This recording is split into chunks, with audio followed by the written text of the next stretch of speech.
I'm not a racist, preach the teacher. You still they never had this. Number one, them wanna run about the gun. I wasn't licensed to have one. The minute they see me, fear me. I'm the epitome, a public enemy. Use, abuse, without clues. I refuse to blow fuse. They even had it on the news. Don't believe the hype. Don't believe the hype. Don't believe the hype. Back when I wrote y'all, yes. So there's a lot of shenanigans happening. Roderick, these airwaves are so strange because you don't know who's going to call. You don't know. Yesterday, we had a caller from my hometown, where I was born and bred. Well, I was born in Orange Memorial, doesn't exist anymore, but I was raised my entire life in East Orange. And the lady called up from East Orange, so I was all optimistic and happy to hear from a homegirl. And she was so anti-Kamala, didn't even say her name right. That's when you first know when it's Kamala or something. You're like, oh, come on. Now, I don't know if she was trolling. I don't know if she was pretending to be from East Orange, but I did test her. Wanted to know what high school she went to. She had answers that told me that she definitely, knows something about East Orange. But I was so disappointed. But then the callers called in and, made up for it. Yeah. And then a guy called and then tried to, get sassy on these airwaves, with the soft bigotry. he was black guy, but the soft, what have the Democrats done? That undertow. I was like, oh man. So the last caller asked this question and we didn't get to answer it because, usually we running right up into 5:55. And that's when the radios go, we're off. And they said, what happens if Kamala loses? What's the plan? And I was like, that's a great question. And it's something that we should all kind of ponder. I know what I'm going to do. But it is a great question because while I believe she's going to win in a landslide, with the popular vote, we still are dealing with the vestiges of slavery with the Electoral College. We're still dealing with voter suppression in some of these key states, especially Georgia, where they have all kind of new rules and shenanigans where you can even throw people off the rolls for no reason.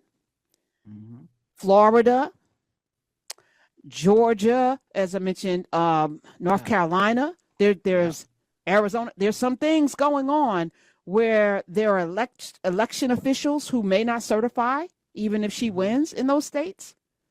They're already in place.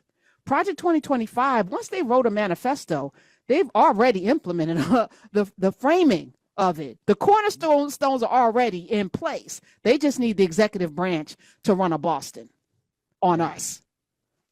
Yeah, to me, like people say, what's the plan? The plan is Project 2025. Y'all know what the plan is. Like, this legitimately could be the last election some of us get to see if you let Trump in office. He's not being secretive about what he wants to do. So then it just becomes, how are you going to adjust your life to, are you going to leave the country? Are you going to bunker down with some community of folks that you hope y'all can maybe go off the grid or something like that? Are you going to flip sides? I think I'm going to just sell out. I think the right move for me is just to completely sell out. I've seen it work for so many mediocre black people that went over there and became stars. I'm an exceptional black person. I could go over there and really, I think I could prosper, because it's not even like they look up what you used to do. I mean, look at Mark Robinson. They don't look up, they don't do the Google. They don't look up the research. I could just go over there. Okay, I know how to do the talking points. You're going full MAGA. You're going to put the silver moose knuckles balls on the back of your pickup truck. You're going to get a MAGA hat. You're going to put the American flag out. You're going full. Yeah. You're going to get you a couple of AR-15s. You're doing the whole shebang. It's so easy. I'm not, obviously it's a contingency plan for the worst case scenario happening. It's not like I want this to happen, but I've been thinking about it for years. Like sometimes I'll look at my bank account and be like, man, lucky I got this integrity because I'm not going to do it today. But I mean, if the country just gives up and let this like orange Hitler take over, then I'm like, what choice have y'all left me? Now I'm just got to be out there and be like, what have the Democrats ever done for us? I gotta pull that move. I'm not a sheep on the plantation or what, whatever they say, just to fit in. I can't do it. I know you This got is too just much a bunch of integrity. bullshit, Wait. Karen. They're Thank not you. on the fence, and they know exactly what they're doing. That's from yesterday. Shout out to you, Kathy. Thank you. We made you into a clip. I'm gonna start a new underground railroad. Like I'm gonna be in I like public that one. cooning, but I'm gonna try to help people get out the country. Like, Okay. I like that. we gotta I like do that. something. All We right, gotta which do way something. we going? Canada or Mexico? I'm thinking Canada. Wait, hold on. Can we take over the cartel? Right. Hey, Crips and Bloods, listen up. Listen. Listen, Latin Kings, we need y'all right now. We doing a mass exodus because I don't like the cold. Let me just be honest. I am me a warm, neither. I'm not a a fan warm of the cold. weather baby. I need heat. Yeah. I need sunshine. The good news is with global warming, it's probably like 70 in Canada most of the days now because we done messed up the environment. We probably be all right in like Toronto for a while, you know. Okay.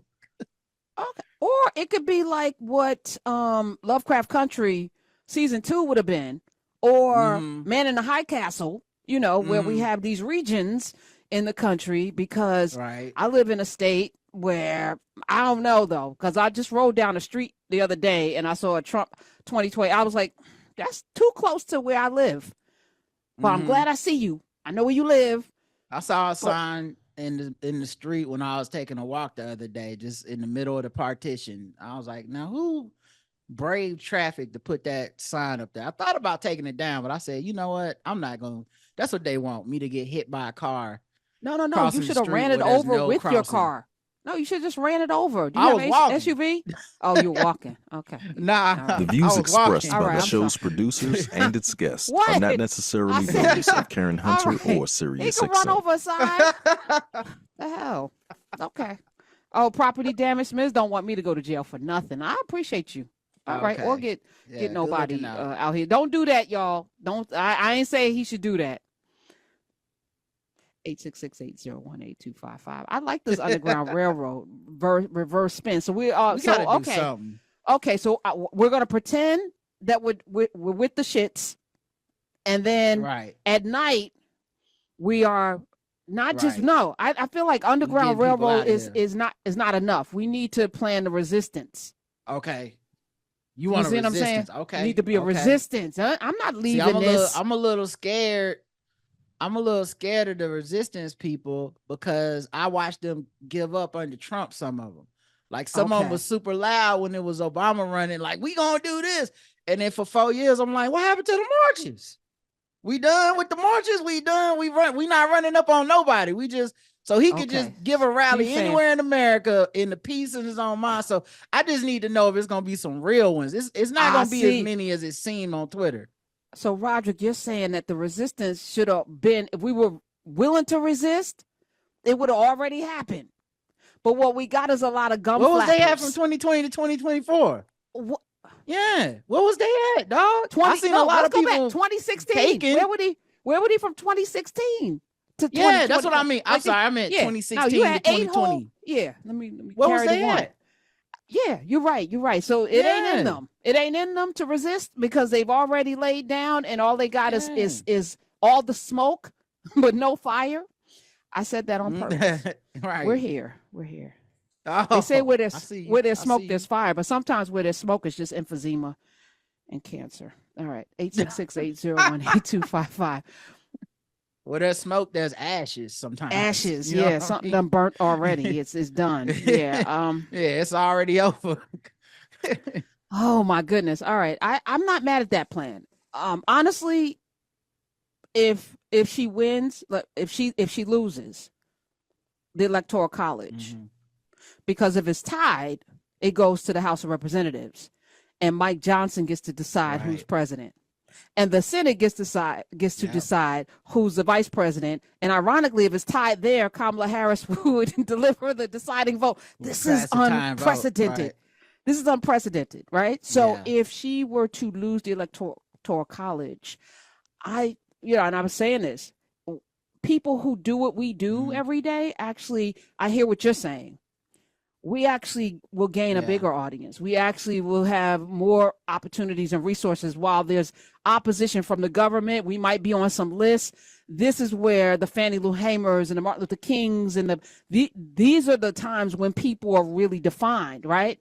So somebody like me and Larry and Clay, people who've been in the trenches, folk, Dr. Carr who's been in the trenches, Reese, we would probably have a bigger audience and more opportunities and more, because now people are like, what do we do?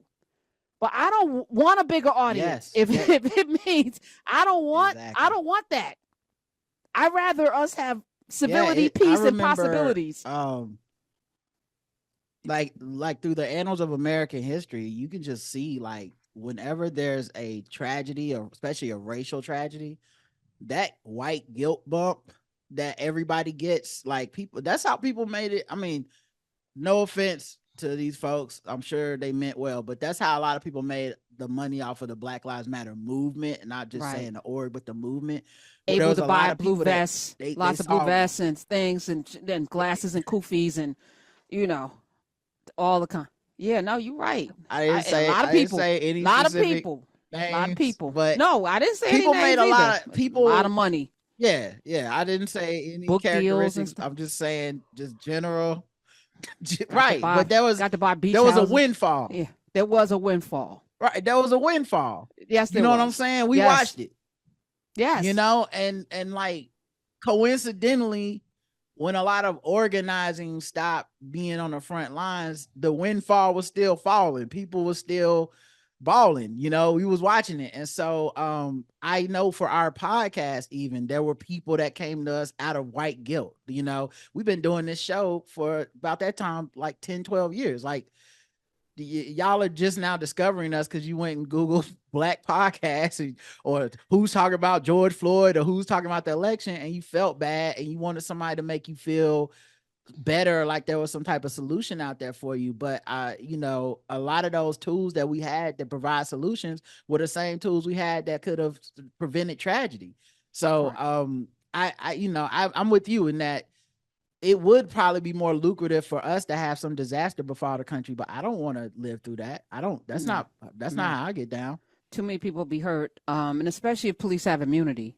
But that would probably be, and I'm always like, we can see the finding out part happening, and good responsible people don't want the effing around to find out. We don't want the suffering and the pain that comes with effing around, right?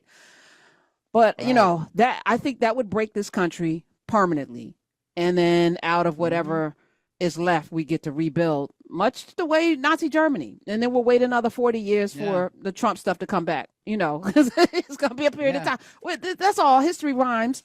So, if we're following history and we're students of it, this is what it'll be: people in the streets, horseback, guns, folk. It'll be not good. A lot of people hurt, a lot of rights, a lot of jobs will go away, but a lot of opportunities will also, because the amazing thing is that the world needs Black people. They may hate our blues, but they love our rhythm, and they love how we remix and do all of the things. We make everything sexy. So, there'll be a lot of protest music. Maybe music will get better, because we damn sure need better music. There'll be some new Marvin Gaye's and some people, what I'm saying? Like, be somebody asking us what's going on, and we'll have some beats and some James Brown's type coming up, and hot tub, it'll be that.